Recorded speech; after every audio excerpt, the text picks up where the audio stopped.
Hey, Craig, welcome to the show. As a way of getting started, tell us about yourself. Hi, Brian. Thanks for having me on. I really appreciate it. Um, I'm the CEO and founder of Sales Nexus, and we're a sales and marketing automation platform for medium-sized B2B sales teams. Yeah. Uh, How'd you get interested in sales? Well, I was a salesperson. Um, in fact, I grew up with my stepdad working from the home as an independent sales rep, like a manufacturer's rep. Sounds And familiar. he had this really awesome life. He was a big hunter and fisher. So basically every Friday he would take off to some far flung place to go hunting or fishing and come back on Monday and work from Tuesday to Thursday Yeah. and made a good living. So I thought, wow, that looks pretty cool. Yeah. Wow. My dad was a manufacturer's rep as well. Really? Yeah. So, at the end of his career, he was, a rep during it for other people, but then went out on his own. And it's kind of, I still have friends that do it, manufacturer's rep. So it's kind of a unique business model, but one that seems to work for a lot of people. Yeah. Gives you a lot of flexibility. That's what I saw. Yeah. And what did you sell when you were in direct sales? Well, I started off selling car wash controllers. So when you take your car to the full service car wash and it moves through the tunnel and all the right machines come on at the right time. Yeah. That was the computer I sold that figured that out. And who would you sell it to? Gas stations or car wash? Those full service car washes. And there's a lot of dealers in that market that sell to those car washes in their local areas. So those are my main customers, dealers. Did you like it?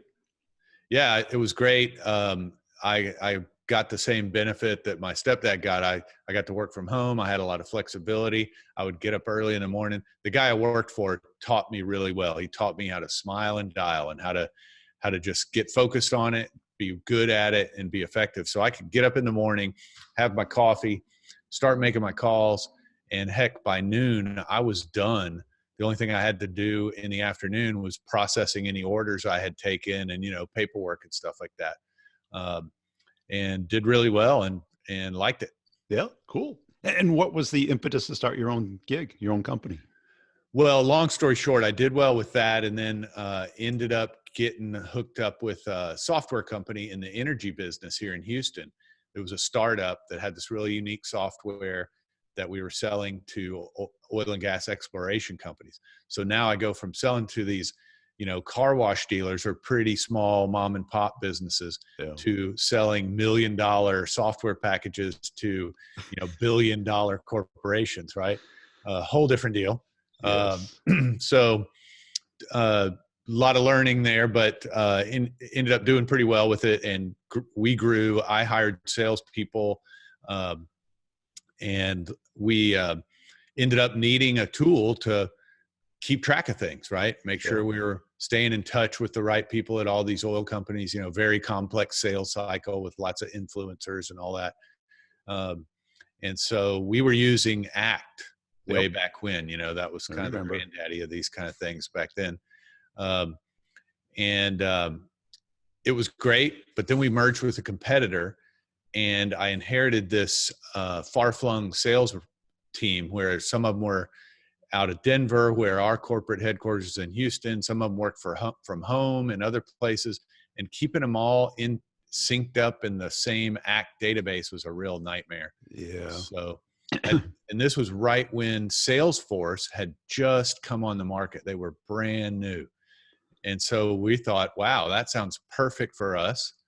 It'll be in the internet. We won't have to sync anymore. Everything will be real time. Awesome. It was good in those ways, but it wasn't as mature as it is now. And we missed a lot of the functionality that ACT had, Right. And so that's what we decided to do, was start the first online version of ACT. That's what Sales Nexus was initially. And I remember trying to use multi-user ACT. It was terrible. It was really... Yeah, it was a great tool for an individual sales rep, but not so great for a team. And as an individual, but then it's on your PC. So if anything goes wrong, you have to back it up. If it gets corrupt, your host, Yeah, exactly. the old days of software. Right. Yeah. That was before they even knew what the cloud was.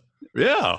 And so how do you sell it today? Is it, do you have a sales force, or is it more of a marketing automation type of sale, or advertise and then demo and close? Yeah, I mean, it's a lot of that. We do a little bit of both, really. So, a lot of people come to our website, they see our ads and things like that. They come to our website and sign up for a free trial, um, and they play around with it, and we do demos and stuff like that. But then also we're out there, banging on doors and pursuing sort of strategic accounts and markets as well. Yeah. And what do you see salespeople doing wrong today? I mean, I'm sure you get It's the funny thing is it hasn't really changed. No, it hasn't. It's the same things that we were doing wrong back when I was a frontline salesperson. You're not doing enough prospecting. You're not filling the funnel. And you're not following up enough. Yeah. That's the two main things. Today, where we see the most low-hanging fruit is, in any sales organization, right? You're especially an outbound sales organization where you're cold calling or knocking on doors or doing a lot of networking or trade shows. You're going through a lot of leads. You're talking to a lot of people, and you only close maybe 20, 25, 30% of them. So that means 80 or 70% of all the people you engage with don't become customers. And most sales teams, even today, basically throw them away. They're not doing anything to stay in touch with those people because they're so focused on who am I going to close this month? Right. Yeah. And that's it. And so many of the things that we sell are event based, meaning that you cultivate a need and a desire, and you have to be there at that right time that it surfaces. Yeah. There's a lot of education, a lot of persuasion, a lot of transfer of ownership. And those long time gaps, it's easy to forget them. It's easy to deprioritize them. Right. And some of it we should, but the more ambitious ones of us should be able to do both. Yeah. Well, it's a great point you're bringing up, especially in a technology sale of some sort, where there is a lot of that education that goes on. Boy, you invest so much in creating that awareness and need in the customer's mind. And if they choose not to act right now for all kinds of reasons, could be budget, Right. Yeah. could be things that you're Priorities. totally out, not in control of. But you've made that huge investment. So if all you do is just kind of stay in contact with them so that when the time's right for them, they call you, then that's magic. And, now today with technology like ours and there's others, you can automate that, right? To where they're just getting an email from you once a month that's kind of giving them the opportunity to tell you the time is right. Yeah. If I ignore 5 emails from you, and then all of a sudden on the 6th one, I download the PDF or watch your video or something, that's me saying, time's right, you should call me. Yeah. And one of the best pieces of sales advice I ever got was from a manager who said, you got the elephant hunters over there. That wasn't really me. And then you get the guy who chases everything, and nobody has time for that. I try and focus on the ones that can and will close, and as many as those as you can. Sure. And that stuck with me because the elephant hunting's too risky. And, working 80 hours a week doesn't really scale. Right. Especially if you like to hunt. Right. Yeah. Right. Yeah. No, you want to let your salespeople, like you say, just focus on the ones who have a strong need now and are closable, and let technology take care of, keeping them in front of a much larger audience than they ever could on the phone or manually. Yeah. And that's it. And I think today with technology and, we have just the opposite problem that we had 15 years ago where we had no data. Today we have too much data. Yeah. Right. And even when I got started in sales, we had zero data. you could buy phone books. There wasn't the internet. It was hard finding the main number, never mind somebody's number. Right. Sure. Yeah. And where do you see this sales tech space going? Are you excited by it? You must be. Sure. Yeah. I mean, there's so much that's happening. And of course, there's a lot of snake oil. It's easy to call something AI, and Right. people go, Software. "Oh, wow, super cool." Yeah. Yeah.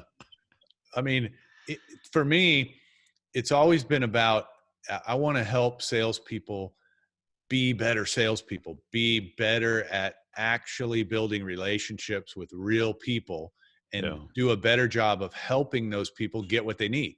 Right. And that's mostly the client's world, and really understand what their challenges are, and kind of serve as their guide and help them get where they're going. And that's it. That's what we should be, is a guide. And I keep using this analogy. If you showed up at a nice resort and the bellman said, well, where would you like to go? Or how would you like to get to your room? What would you say? Isn't that your job? Yeah. Right. Right. And we kind of make it too complex. And we keep asking them what they want to do next. We should be leading them on what they should want to do next and why they want to do it. Right. Right. And I think technology can help us there, because we're managing tens of accounts at all different stages, and trying to, reset our context every time is hard. Yeah. Yeah. That's a great point. You really, the best sales organizations that I've seen are the ones that they don't talk so much about their sales process. They talk a lot about their buyer's process, right? And what's that journey look like? And if you can, that way, if prospect A is at the very early sort of awareness and education stages, then that's the conversation you need to have. Exactly. Yeah. But if you know that prospect B has already been through all that, and he's talked to 10 vendors already, and he's really ready to make up his mind, well, that's a whole different conversation. Yeah. And I think too many of us listen to our company and say, like, present, demo, propose, negotiate, close. And it's like, well, just make sure you're really there. Yeah. Yeah. Because the once customer is there, the customer is there, and they have a buyer's journey, but they probably don't know what it is. Yeah. No. Right. And I did a video about how I was buying a house. It was just a fictitious video. And, if you ask somebody, what's your buying process to buy a house? It'd be find a house, buy a house. Right. But it forgets all the steps in between: getting financing, getting inspections, getting all the testing and the comparisons about the school system and all the little details. Right. And that's what a realtor should be doing for us. Yeah. Yeah. That's actually a great analogy, because we all know that experience. We all know, I don't know about you, but I've dealt with some realtors who it seems like every transaction they go through, it's their first one again, almost, and they show up on Friday afternoon and they go, okay, we got all this stuff going on this weekend and we have to do a million things right now. What should be happening is, back a week ago when we signed the listing agreement, they should have handed me a roadmap that said, here's the things we're going to need to do. And here's what you need to know about those things. What does, what is an inspection and why does it matter? And all that kind of stuff, Well, and I had bought a house from a kind of a friend acquaintance, and I was thinking, oh, I'm saving all this money because he just gave me the realtor's fee. He goes, here's the comps. I'll give you the 6 points off, and let's do it. Yeah. Now, that was great until I went to try and get a mortgage, right? Because I didn't know how to get a mortgage. Mm-hmm. I'd ask my friends, like, oh, try this person. And the mortgage broker just never gave me an answer. Wouldn't call me back. Mm-hmm. And I'm like, do I stick with this person? Do I go to the next one? And then you got to find somebody to close, and then that person gives you a list of things you need to bring, right? And they won't tell you the amount until like an hour before you close. So you got to make sure the Right. Yeah. money's in the right place, and you can't just bring a hand check. It has to be a certified check. Yeah. Now, how am I supposed to know this, right? Hmm. So that's kind of the buyer's process without anybody guiding you. Now, you wrote you call it an ebook, or is it a white paper? Or? Well, we call it our guide. We call it the 4 Steps to Market Domination Guide. Yeah. Um, and basically, it's kind of it's funny that we're having this conversation because it's essentially a guide to a business that wants to get some CRM and sales automation, marketing automation in place, and isn't sure how to do it. Yeah. Unfortunately, as I said before, there's a lot of snake oil in the marketplace, and there's a lot of technology that promises to solve all your problems. There's also a lot of consultants running around out there that will charge you a lot of money to help you figure all this stuff out, right? Yeah. And it's crazy the amount of money I see people spending. In fact, there's studies that I've seen recently that say that on average, most businesses spend 1.5 times the amount they spend on the software on consultants to help them figure out how to use it, which that's a surprise to most businesses. I thought I could afford the software. I didn't realize I was going to spend that and more on, people to help me Well, make it work. yeah, I mean, you got to learn how to use it. And I've seen even the simplest of apps, and people say, well, do you know anybody who does training on it? And it's like, yeah, YouTube, right? You just get on YouTube, watch the videos, right? But they want their handheld. Yeah. And they've got Which is money. Understandable. Yeah. Why do we have personal trainers, right? We all can count to 12, right? Yeah. Exactly. We need a little motivation and stuff. Right. And then you have to connect everything. And I think people are overselling what technology can do. Because I think everybody likes to buy into the idea that it's automating sales when it's just enabling sales. It's kind of helping sales. That's right. Yeah. So we created the 4 Steps to Market Domination because we've been doing this for 15 years now. And what we've realized is that it's not rocket science. Like you said, there's YouTube videos that would show you how to do all this. But the problem is most businesses go about it in the wrong order.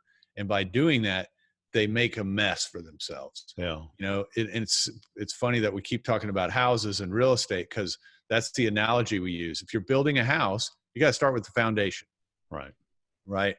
If you start picking out windows and painting siding before you've ever worked on the foundation, you're going to end up with a mess. Right. Yeah. And that's what most businesses do. When they're buying technology, they get all enamored of all the bells and whistles, which is really the windows, and the siding, without thinking about the foundation. And so that's what the 4 Steps to Market Domination does. It helps the business in very simple ways. We've created some really neat, simple, easy to use worksheets to figure out how do I need to organize my customer base so that I can pull up the right segment, the right target list at a moment's notice without it being a 2-day project for my assistant, so that I can execute on marketing ideas, in a few minutes.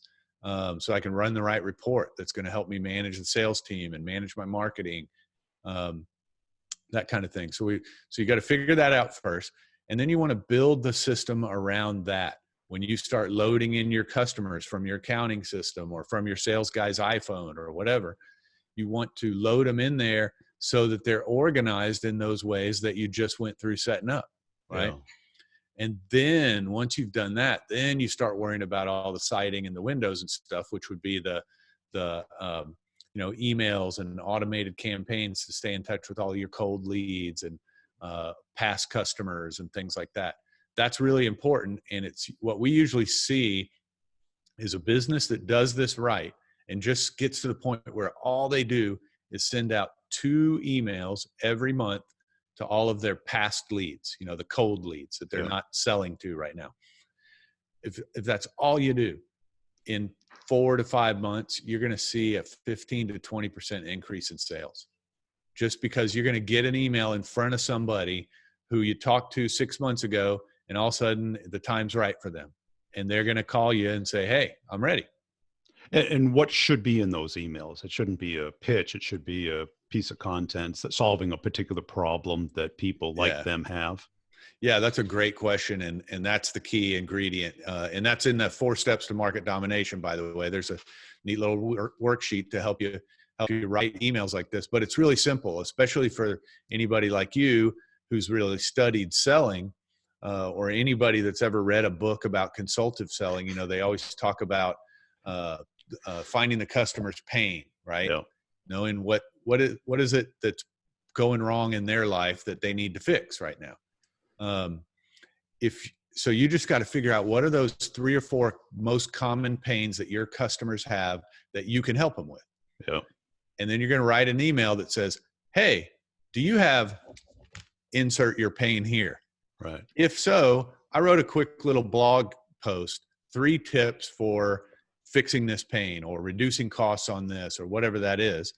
And so you're, like you said, you're just giving them a way to learn something about the problem they have, and possibly some tips to take care of it and do some things to improve things on their own. You're not trying to sell them anything, but what you're doing is you're positioning yourself as an expert, somebody that knows, somebody they can trust to help them and not always try to sell them something. And when they click that thing and they go to read your blog, they are raising their hand and telling you, I have this problem that you happen to have a solution for. Yeah. You know, that's really valuable information. And it gives you ammo to have a conversation with them. Exactly. Because they if they're interested in solving that problem, they're probably interested in talking about that problem. Exactly. Yeah. So you call them up and you don't say, hi, Brian, this is Craig. Remember, we talked a year and a half ago and blah, blah, blah, blah, blah. Would you like an updated proposal? Yeah. No, you say, hey, Brian, I noticed you were looking at that article on 3 ways to reduce costs for whatever. What's going on? Are you having a problem? You know, you just get right to what you know they care about, you know? Yeah. That's great. And where can people get this? They can just go to our website, salesnexus.com. And it's all over the website. You can't miss it. You put in your email and you get a free copy of the guide and you're in business. Cool. And what, kind of a off topic, but what are the 3 things that you look for in a great salesperson? Yeah, that's a great question. I think empathy is the number one thing. Yeah. That's a really hard thing to measure in an interview, especially. But we've learned some assessments and things that we use that help us with that. Listening is really important. And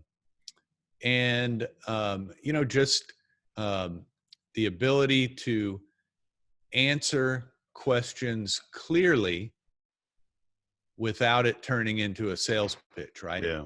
You want to position yourself as really the customer is the patient and you're the doctor. Yeah. You know, doctor doesn't try to explain to you everything he learned in medical school. No. He just wants to know what's hurting, how did it happen, and hey, here's what I recommend you do about it. Yeah. And this is what happens if you don't do it. Right. There you go. Cool. Yeah. And where can people go to follow you? Well, go to salesnexus.com and you can connect to us on Twitter, our YouTube channel. There's a ton of videos about how to do all of this. So that's all at salesnexus.com.